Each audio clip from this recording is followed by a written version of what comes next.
নমস্কার। গল্পে গল্পে গাথা বালিকা চ্যানেলে আমি দেবনীতা আপনাদের সকলকে স্বাগত জানাই।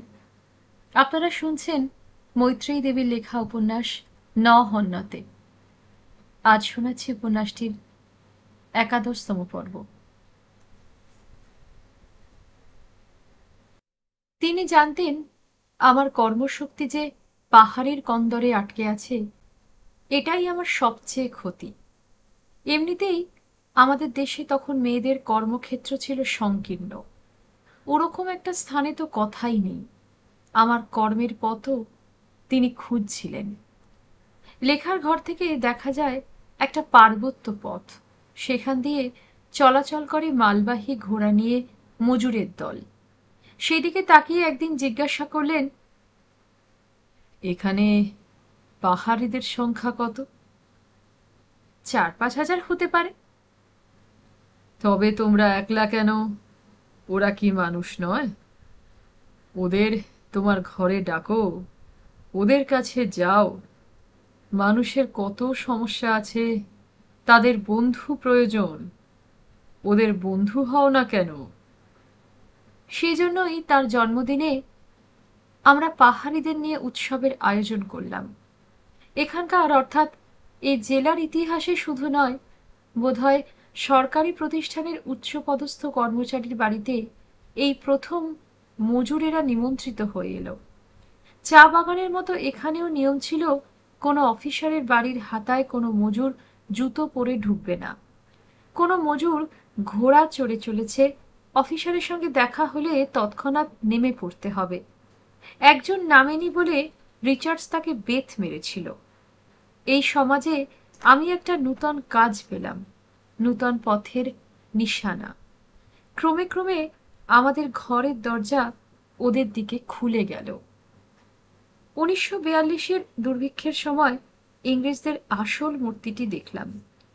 আমাদের উপর তো বিরুদ্ধতা ছিলই, চক্রান্ত করে গুর্খাদের রাগিয়ে তুললেও এখানে যে কয় ঘর বাঙালি আছে তাদের বিরুদ্ধে ও এ জেলার সমস্ত বাঙালিদের বিরুদ্ধে। ইংরেজরা এই কাজে কত দরদ তা সে সময় বুঝলাম। ওরা তো তখন হিন্দু মুসলমানের দাঙ্গায় উস্কানি দিয়ে দিয়ে বিভেদের গহ্বর খুঁড়ে খুঁড়ে ক্ষতবিক্ষত করে দিয়েছে এই বিশাল দেশের চিত্তভূমি। এখন ওদের নূতন করে রাগের কারণ এই যে বাঙালি মন্ত্রিসভা হয়েছে, ভারতীয়করণ চলেছে এবং বাঙালিরা বিদ্যায় ওদের চেয়ে বড় হওয়ায় ওদের মাথার উপর চলে গেছে, যাচ্ছে, উচ্চ পদ পাচ্ছে। অতএব আবার সেই একই অস্ত্রে শান দাও। ওরা মজুরদের খেপিয়ে তুলছে, বলছে আগেও তো যুদ্ধ হয়েছিল, তখন কি চালের দাম এত হয়েছিল? এখন বাঙালির রাজত্ব হচ্ছে বলেই এই দশা। এরপরে যখন আমরা অর্থাৎ ইংরেজরা চলে যাব, তখন তোমাদের গুর্খাদের কি হবে অবস্থা বুঝতে পারছো? কেউ আর চাকরি পাবে না। এরা বাঙালি এনে এনে পাহাড়টা ভরিয়ে ফেলবে। অতএব ঠ্যাঙাও বাঙালিদের। এরাই তো ইংরেজ তাড়াচ্ছে, অতএব শেষ করো এই বেলা এদের। অথচ আমরা এসব কিছু টের পাচ্ছি না। আমরা সরল ভালো মানুষ পড়ুয়া, রাজনীতির কিছু জানি না। ভোরবেলা উঠে আমার স্বামী মিটিংয়ে চলে গেছেন। চাল কেন পাওয়া যাচ্ছে না তার কৈফিয়ত দিতে হবে। দুপুরবেলা যখন ওকে নিয়ে এলো তখন সারা শরীর রক্তে ভাসছে। উনি কিন্তু হাসছেন। ভয় পাবার কিছু নেই, বিশেষ কিছু নয়। সেই সময় ভালো করে দেখলাম পুলিশের সঙ্গে যোগ রেখেই চক্রান্তটা হয়, নইলে ব্যাপক দাঙ্গা হতেই পারে না। রটেছিল রাত্রে সমস্ত বাঙালিদের পুড়িয়ে মারা হবে। দুটি শিশু নিয়ে আমি তো তারই অপেক্ষায় ছিলাম। তবুও সাহেব এসপি এসে সাহেবদের সঙ্গেই কথা বলে চলে গেল, কিছুতেই থাকলো না। তার স্ত্রী নাকি ডিনারে অপেক্ষা করছে। সে আবার স্বামী পাশে না থাকলে খেতেই পারে না।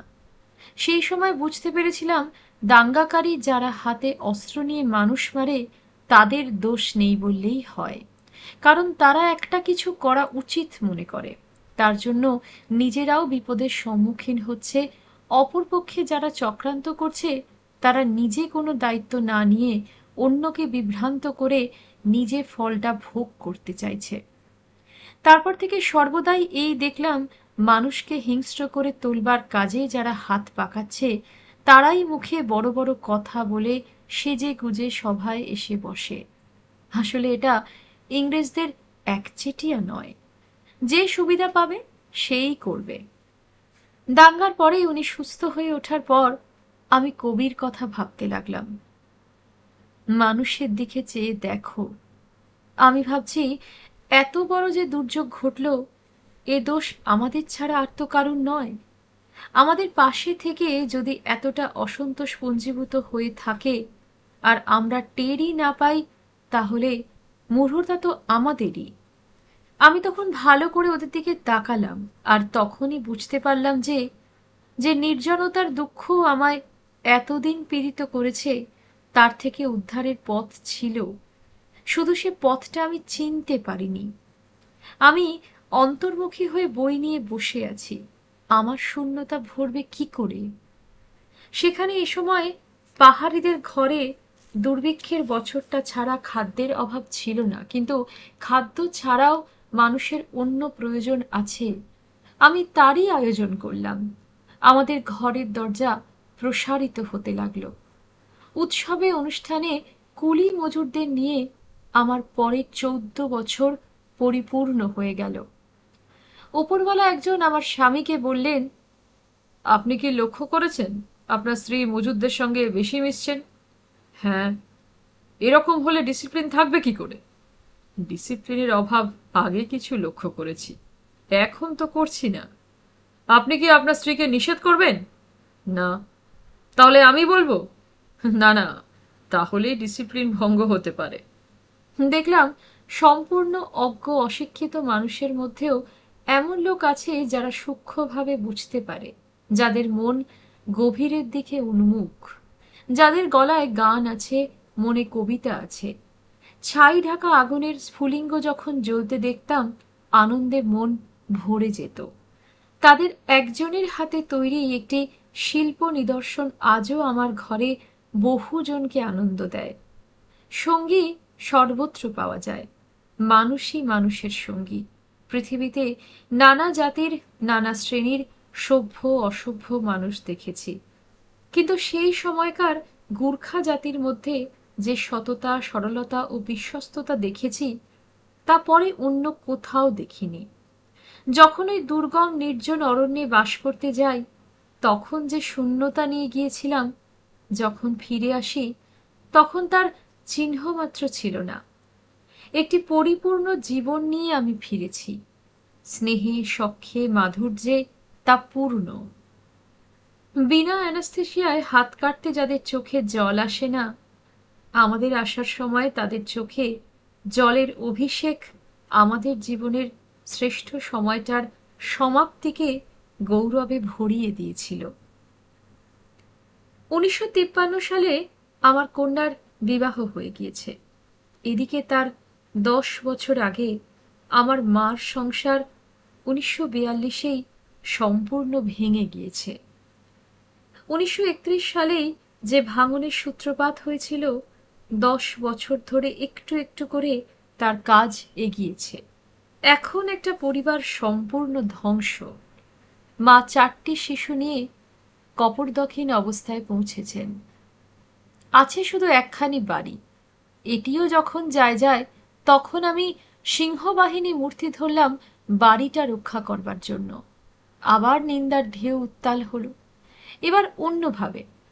আগে বাবার নিন্দা করে করে যারা আমাদের সংসারটা উত্তপ্ত করে তুলেছিল, এবার তারাই অন্য মুখে বলতে লাগলো, এত বিদ্বান লোকের স্ত্রী কন্যারা টাকা ছাড়া আর কিছু বোঝে না, অতএব যোগ্য সঙ্গিনী তো দরকার ছিলই। নির্দোষ শিশুগুলিকে যে পিতার সম্পত্তি থেকে বঞ্চিত করা হলো, এমনকি তাদের বাঁচার ব্যবস্থাও করা হলো না, সেদিকে নিন্দাকারীদের লক্ষ্য নেই।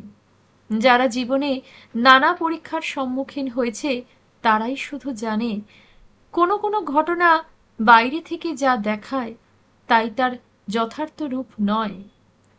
একই ভালোবাসা যা মানুষকে স্বর্গের ছবি দেখায়, তার চারপাশে সৌরভে ভরে দেয়, তারই আবার এমন রূপ আছে যা মানুষকে চূর্ণ বিচূর্ণ করে সম্পূর্ণ ধ্বংস করতে পারে।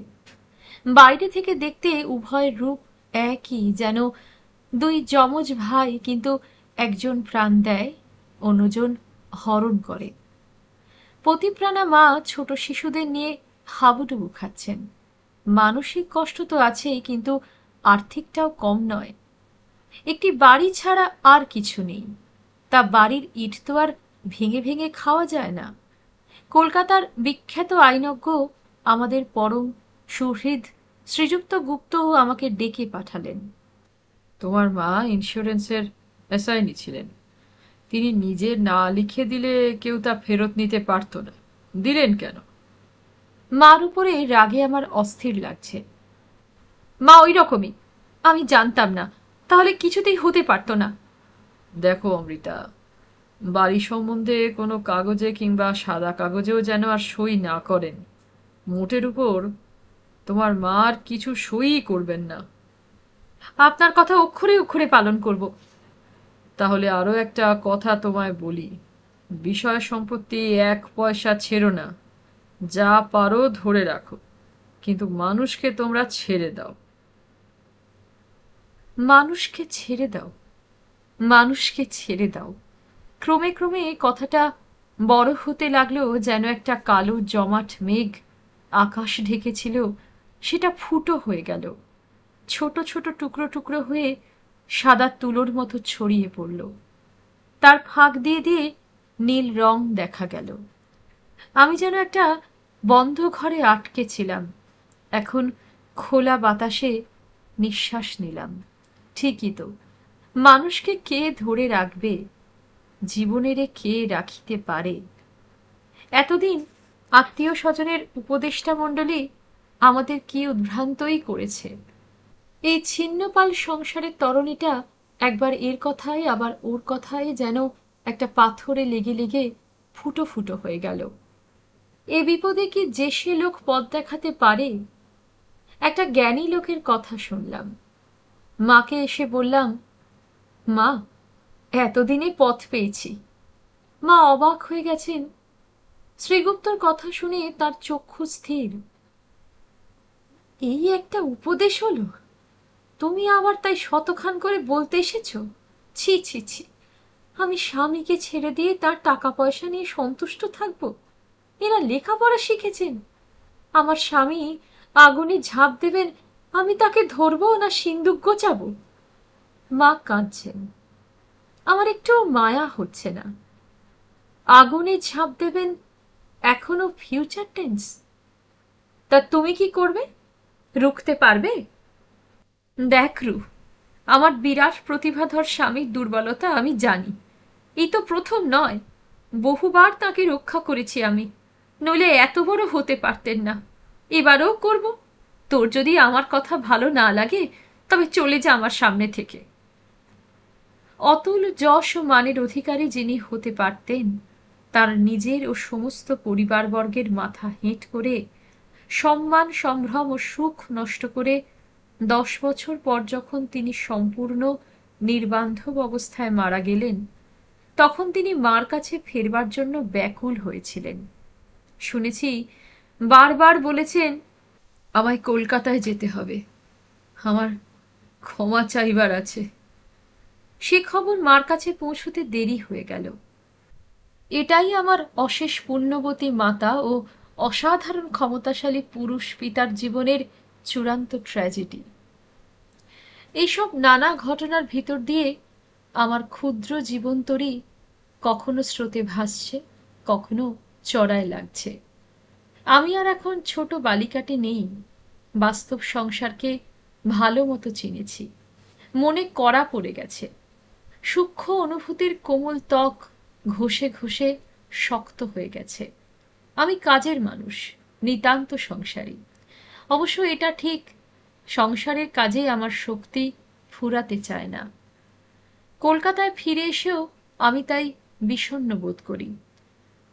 পুরানো অতৃপ্তি আমার তাই ফিরে আসছে। সাহিত্যের জগৎ থেকে আমি দূরে চলে গেছি। এখন এখানে ভিড় ঠেলাঠেলি খুব। লেখার সুযোগ পাচ্ছি না আমি। আমার লেখক জীবনটা পথ হারিয়েছে। তাই যে কাজ সামনে পাই হাতে তুলে নিই। নিন্দা অপমান যেমন সইতে হয়েছে, সম্মান শ্রদ্ধাও পেলাম অনেক। সমস্ত মিলিয়ে জীবনটা এখন অসঙ্গত কোনো বেসুরো গান বাজাচ্ছে না। 1953 সালে আমার ছেলে মেয়েকে কলকাতায় রেখে আমার স্বামীর সঙ্গে ইউরোপ বেড়াতে গেলাম। মির্জার কথা এর আগে দীর্ঘ 15 বছরে একটি বারও আমার মনে পড়েনি, অর্থাৎ মনে পড়বার মতো করে নয়। হয়তো কখনো মনে হয়েছে এমন একটা বিশ্রী ব্যাপার না ঘটলে আমার জীবনটা পবিত্র থাকতো। মনকে সান্ত্বনা দিয়েছি, সেই ছোটবেলার সামান্য একটা ঘটনার অপরাধ কি আর আজ আমাকে স্পর্শ করতে পারে? ইউরোপে দেখা হলো হিরণময়ের সঙ্গে, বাবার ছাত্র, বিদেশে বিয়ে করে বসবাস করছে। একটা সভায় তাকে দেখে প্রথম চিনতেই পারিনি, একেবারে সাহেব হয়ে গেছে। সে হঠাৎ আমায় জিজ্ঞাসা করলে, আপনার ইউক্লিডকে মনে আছে? আমি ভাবছি এই উদ্ভট প্রশ্নটি করবার অর্থ কি হতে পারে। আমায় নিরুত্তর দেখে সে নিজেই বলছে, সে আপনাকে একটা বই উৎসর্গ করেছে। শুনে সুখী হলাম। আপনার ছেলে মেয়ে কটি? এ কথার এখানে শেষ হয়ে গেল। আমার মনে তা বিন্দুমাত্র দাগ কাটল না। সারা ইউরোপে চরকির মতো পাক দিচ্ছি আমরা। প্যারিসে এক অধ্যাপক ও তার স্ত্রীর সঙ্গে আলাপ হলো। তার নাম নিকোলাই স্তানেস্কু। কোথায় কি করে তাদের সঙ্গে পরিচয় হয়েছিল সে কথা এখন আর কিছুতেই মনে করতে পারছি না। আমি শুধু দেখতে পাচ্ছি একটা বড় বৈঠকখানা ঘর, স্বল্প আসবাবে সজ্জিত। অধ্যাপক দম্পতি আমাদের চায়ের নিমন্ত্রণ করেছেন। এরা স্বদেশ থেকে বিতাড়িত, এরা মির্জার দেশের লোক। ওদের দেশের রিফিউজিতে প্যারিস ভরা। ওরা নিজেদের লাঞ্ছনার কথা বলছিলেন। নির্বাসিতের দুঃখ অনেক। শুনছিলাম যুদ্ধমত্ত ইউরোপে মানুষের দুর্দশার কাহিনী। শুনছি আর ভাবছি, মির্জার কি হলো কে জানে। জিজ্ঞাসা করব কি? আবার ভাবছি, যাই হোক, আমার তাতে কি, মরুক আর বাঁচুক, তবে মরাটা আমি চাই না।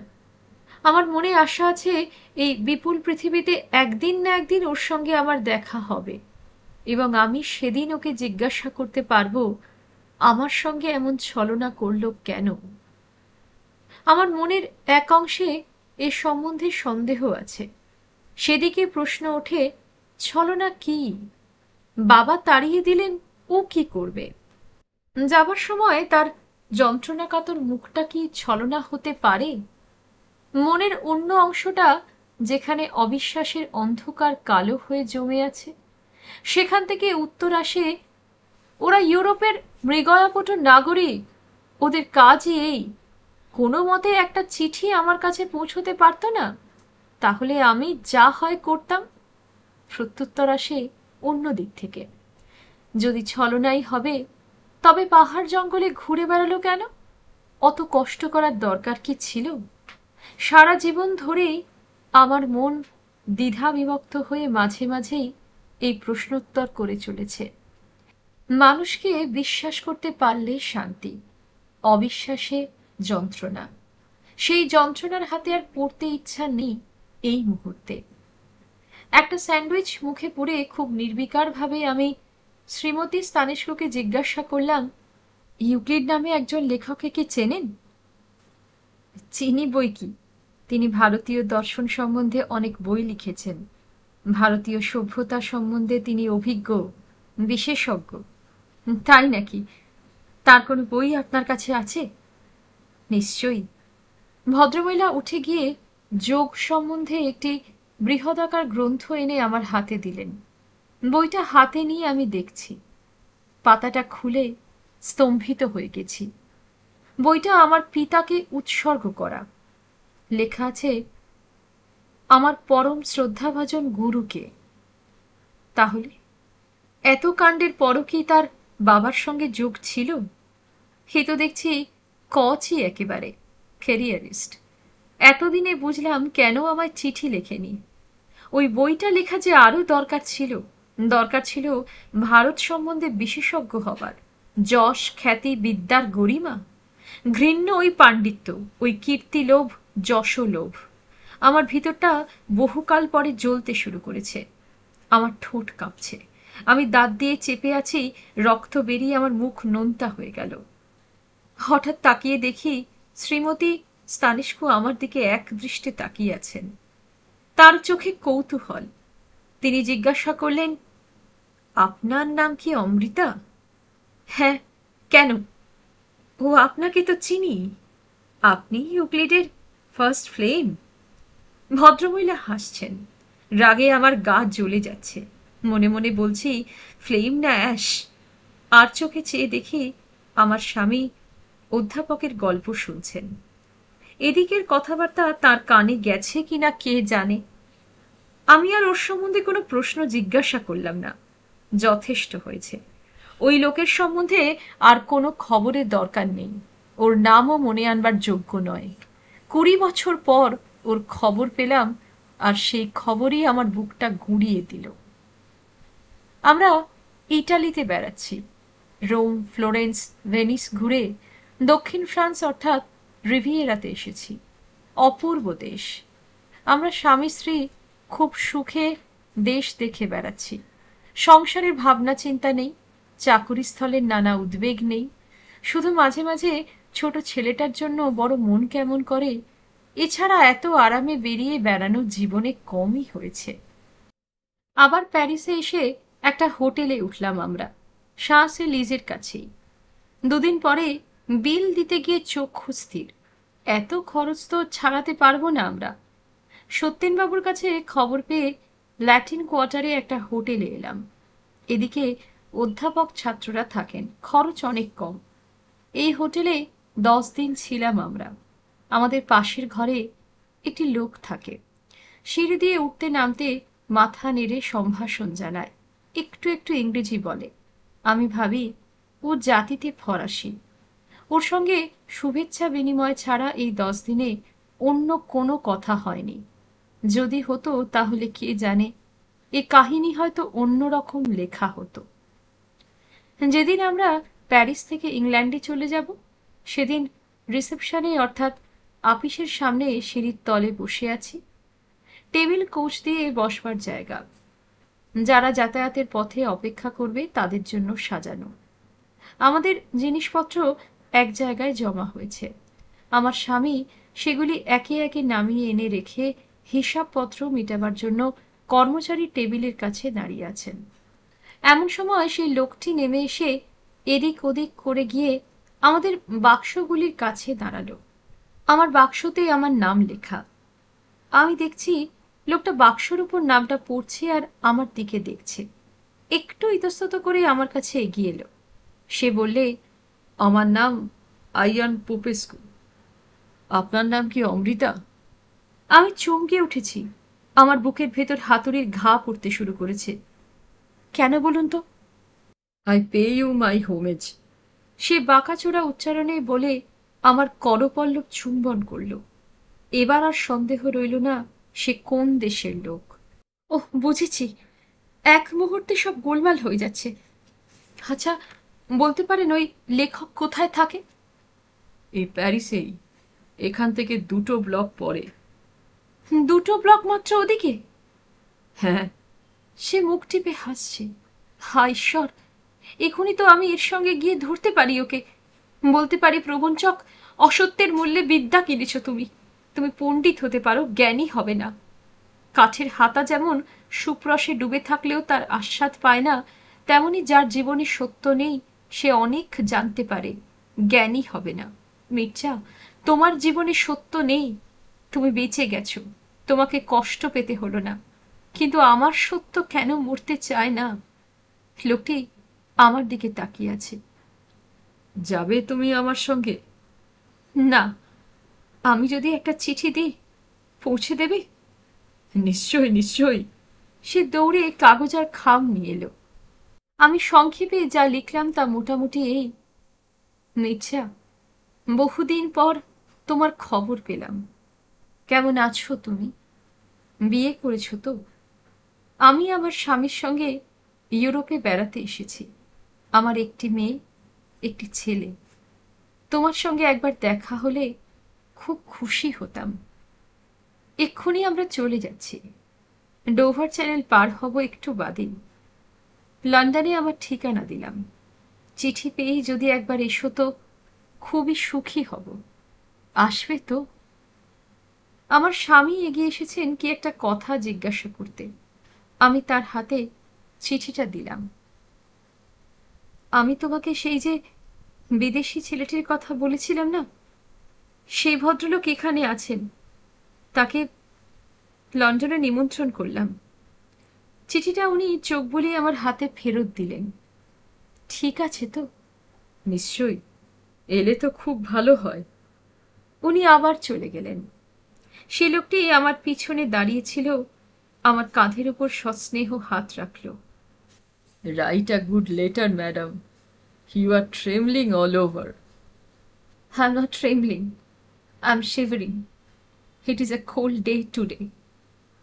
আমি চিঠিটা খামে ভরছি, সে আবার বললে, একটা ভালো করে চিঠি লিখলে না কেন? আমি তো বুঝি না তোমার চিঠি সেন্সার্ড হওয়ার দরকার কি। না না, সেজন্য নয়। আমার স্বামীকে ইংরেজিটা দেখতে দিলাম। আমার অ্যাপ্রোপ্রিয়েট প্রিপোজিশন ঠিকই হয় না। ওহ, তাই নাকি? সে চোখ মটকাচ্ছে। এমন একটা কিছু করোই না যেটা অ্যাপ্রোপ্রিয়েট নয়। আমরা লন্ডন চলে গেলাম। ও চিঠির উত্তর দিল না। 7-8 দিন আমি অপেক্ষা করলাম। 7-8 দিন আমার চোখ দিয়ে জল পড়ল। আমার স্বামী ভাবলেন ছেলের জন্য মন কেমন করছে। তারপর আমি ভুলে গেলাম। 1955 সালের মার্চ মাস থেকে আমরা কলকাতায় চলে এলাম। 20-22 বছর আগে যখন কলকাতা থেকে চলে যাই, তখন এখানকার বিদ্বৎ সমাজের চেহারা অন্যরকম ছিল। এত ভিড় ছিল না। গুণী ব্যক্তির গুণ প্রকাশের সুযোগ ছিল। লেখকদের পত্রিকার আপিসে চাকরি নিতে হতো না লেখা ছাপাবার জন্য। মহিলা লেখিকাদেরও সম্পাদকের সঙ্গে গল্প করবার জন্য পত্রিকার আপিসে ছুটতে হতো না। শিল্প, সাহিত্য, সঙ্গীত সর্বত্রই ভিড় কম, তাই পথ সোজা। এই 20 বছরে সব বদলে গেছে। এখন সাম্যবাদের প্রকোপে মুড়ি মিছরির সমান দর। বন্যার জলের মতো শিক্ষাক্ষেত্রে, সাহিত্যক্ষেত্রে, রাজনীতিতে মানুষ ঢুকছে যারা শিক্ষাকে শিক্ষার জন্যই, শিল্পকে শিল্পর জন্যই শ্রদ্ধা করতে শেখেনি। যাদের অন্তরে কবিতার ঝংকার নেই, তবু কবিতা লেখে।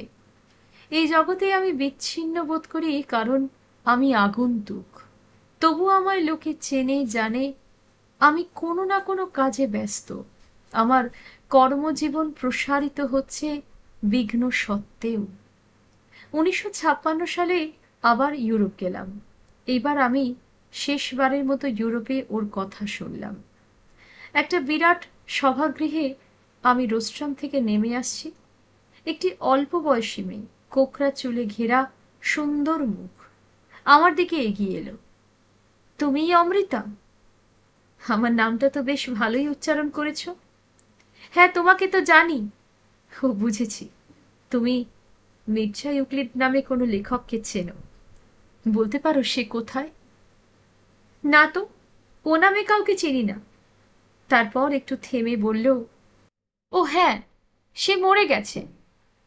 অনেক সময় মৃত মানুষ জীবিতের চেয়ে সুখ দেয়, কিন্তু আমার বুকের ভিতরটা ধক ধক করছে।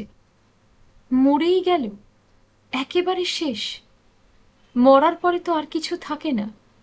আমার তো একবার জিজ্ঞাসা করা হলো না আমার সঙ্গে বিশ্বাসঘাতকতা কেন করল। আমি যে ভেবেছিলাম একদিন না একদিন তাকে আমি ধরবই। যখনই আমি ওর কথা ভাবি, আমার পার্থিব মনটা, যে মনে বুদ্ধিবৃত্তি কাজ করছে, যে মন সংসারে সমস্যার সঙ্গে মোকাবিলা করছে, সেই সজাগ স্বার্থপীড়িত মন বলে, বিশ্বাসঘাতকতা নয় তো কি? ঢিলটি পড়লে সারমেয় যেমন 2 পায়ের মধ্যে লাঙল ঢুকিয়ে চলে যায়, তেমনি বাবার একটি ধমক খেয়েই যে পালিয়েছে তার মনুষ্যত্ব আছে। ধিক তার বিদ্যাচর্চায়। পুঁথির ওপর আমার শ্রদ্ধা নেই। মানুষ পুঁথির চেয়ে বড়। তারপরে আরেকটু নিচে যে মন আছে সে বলে, রাগ করছো কেন? হয়তো তোমায় চিঠি লিখেছে, তুমি পাওনি, আর হয়তো তোমার চিঠিও তার হাতে পৌঁছয়নি। আর তারও নিচে গভীরে গুহায়িত আর একটা মন আছে, যাকে যুক্তি স্পর্শ করে না। সে বলে, ঘটনা দিয়ে কি সবকিছু বোঝা যায়? তর্ক করে কি সত্যকে পাওয়া যায়? তুমি নির্বিচারে এই হৃদয় রাজ্যে কান পেতে শোনো, সত্যের প্রতিধ্বনি বাজছে। সে কখনো ছলনা করেনি। ভেরা আমার দিকে তাকিয়ে আছে। আমি জিজ্ঞাসা করলাম, কি করে মরে গেল? ওর তো মরবার বয়স হয়নি। ভেরা বললে, না, ঠিক মরেনি, অর্থাৎ আমাদের কাছে মরে গেছে, ফ্যাসিস্ট হয়ে গেছে। ফ্যাসিস্ট হয়ে গেছে? হাসি পাচ্ছে আমার। ওকে দেখতে পাচ্ছি হিটলারের মতো গোঁফ রেখেছে, গ্যাস চেম্বারের দরজা খুলে দাঁড়িয়ে আছে। খুব মানিয়েছে, চিঠির উত্তর না দিয়ে দিয়ে ওইখানেই তো বারবার পাঠাচ্ছে আমায়। ফ্যাসিস্ট বই কি। ওর নাম আর শুনিনি অনেক দিন। 1958 সালে কলকাতার বাইরে একটা বিশ্ববিদ্যালয় লাইব্রেরিতে কাজ করছি। আমি একটা বই লিখবার জন্য পড়াশোনা করছি। আমি ভালো একটা কাজ পেয়েছি, আনন্দে আছি। কাজ না থাকলেই আমার মন ভেঙে যায়। কোথা থেকে যেন আকাশজোড়া হাহাকার নেমে আসে। তাই যা কাজ হাতের কাছে পাই, হাত লাগাই। লেখার কাজ তো সর্বোৎকৃষ্ট। মাইল 2 দূরে আমার মা ও ভাই থাকেন। আমি সেখানে আছি কিছুদিনের জন্য।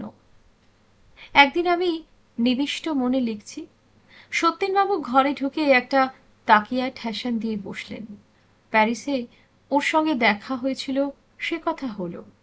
তারপর হঠাৎ বললেন, ইউক্লিডের লেখা বইটা আমি পড়েছি। আমি চুপ করে আছি। ওর নামটা শুনলেই আমার যা হয় তা যারা কাঠি ফড়িং দেখেছে তারা বুঝতে পারবে।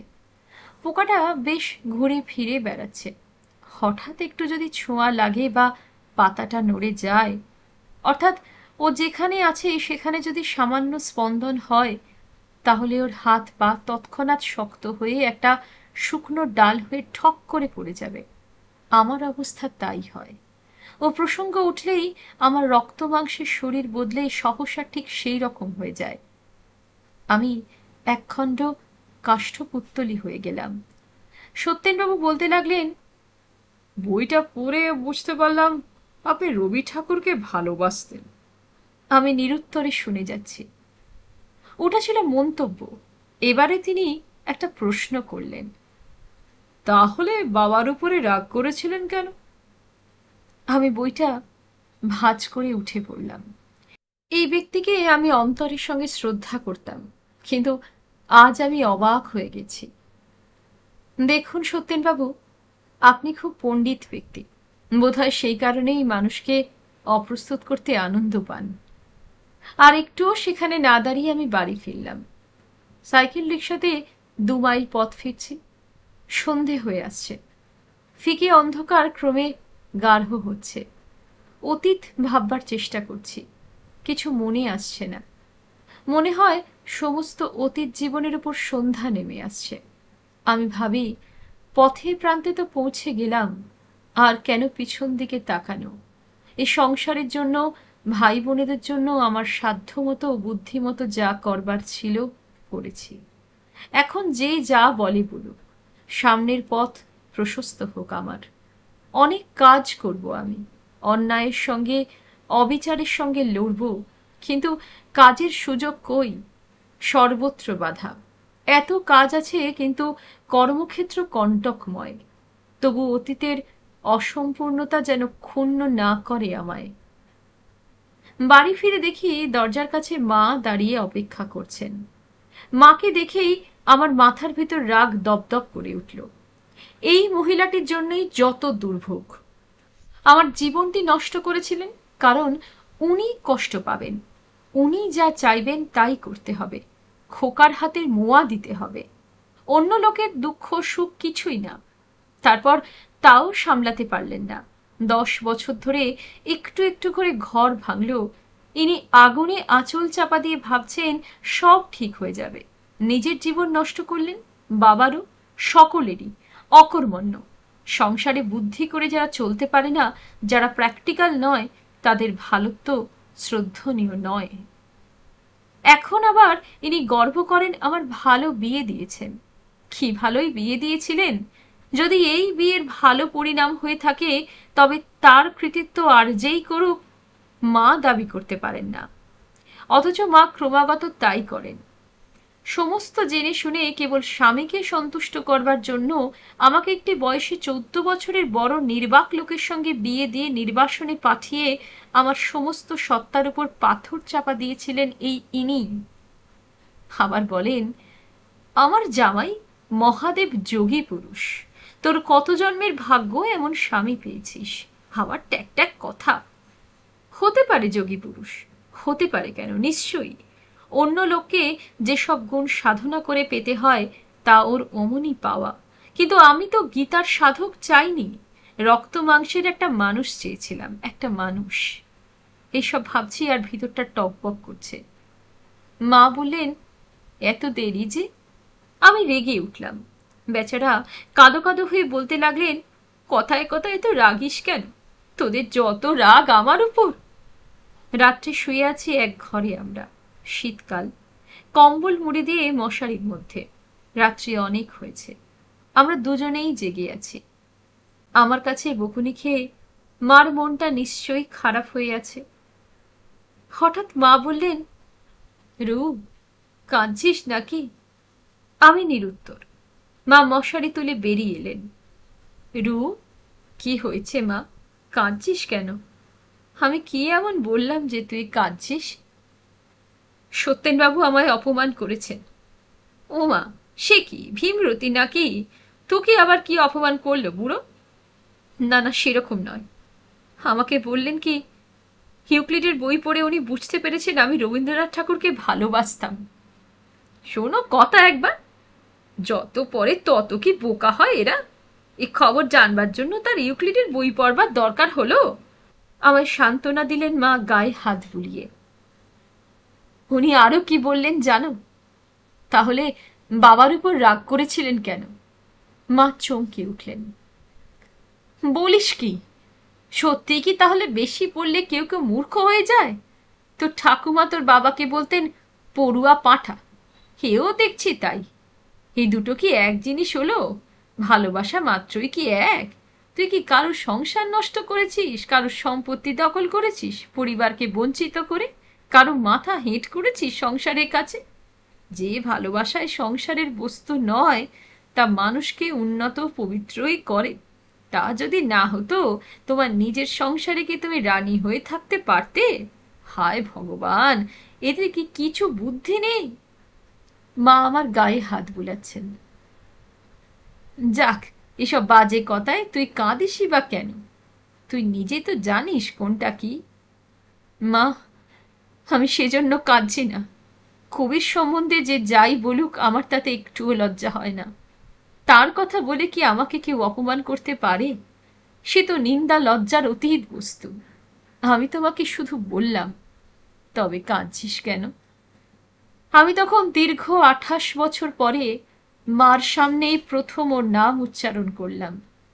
বালিশের থেকে মুখ তুলে উপরের দিকে চেয়ে আমি চিৎকার করে উঠলাম, মির্জা, মির্জা, মির্জা। তারপর আমি কাঁদতেই লাগলাম। মা স্তম্ভিত হয়ে গেছে। কি বললি, কি বললি? সম্ভবত ওর ডাক নামটা মার মনে পড়তেই দেরি হলো। এ বাড়িতে সবাই ওকে ইউক্লিড বলেই উল্লেখ করত। মা আমার পিঠের উপর হাত রেখেছেন। রু, তোর সঙ্গেও দেখা হয়েছে নাকি? এতবার যে বিদেশে গেলি, দেখা হয় নিশ্চয়ই। না মা, না। সেই যে ও চলে গেল, তুমি আমায় বারান্দায় দাঁড় করিয়ে দিলে, তারপর আর ওকে আমি দেখিনি। তাহলে চিঠিপত্র লিখিস নিশ্চয়ই, যোগাযোগ আছে? সত্যি কথা বল। না না না, আমি চিঠি লিখেছিলাম, ও উত্তর দেয়নি। মা দীর্ঘ নিঃশ্বাস ফেললেন। সব তোর বাবার জন্য হলো।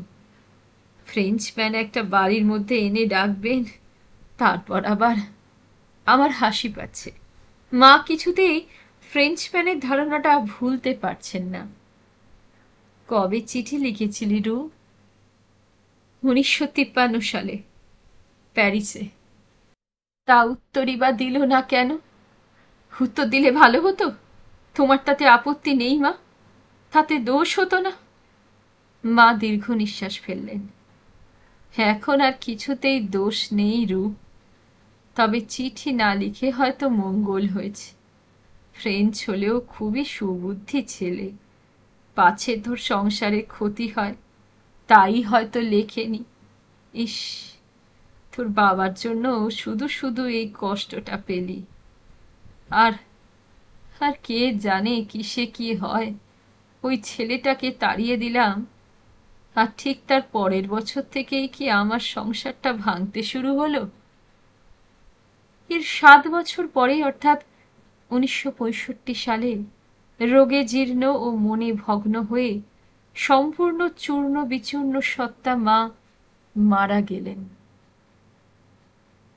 আজকের মতো শেষ করলাম মৈত্রেয়ী দেবীর লেখা উপন্যাস ন হন্যতে। যদি আমার পাঠ ভালো লেগে থাকে তাহলে লাইক করবেন, শেয়ার করবেন। আমার চ্যানেলে আমার পড়া অনেক গল্প উপন্যাস রয়েছে, সেখান থেকেও আপনাদের পছন্দ মতো গল্প উপন্যাস শুনতে পারেন। চ্যানেলটিকে ভালো লাগলে কাইন্ডলি সাবস্ক্রাইব করে আমার পাশে থাকবেন। ধন্যবাদ।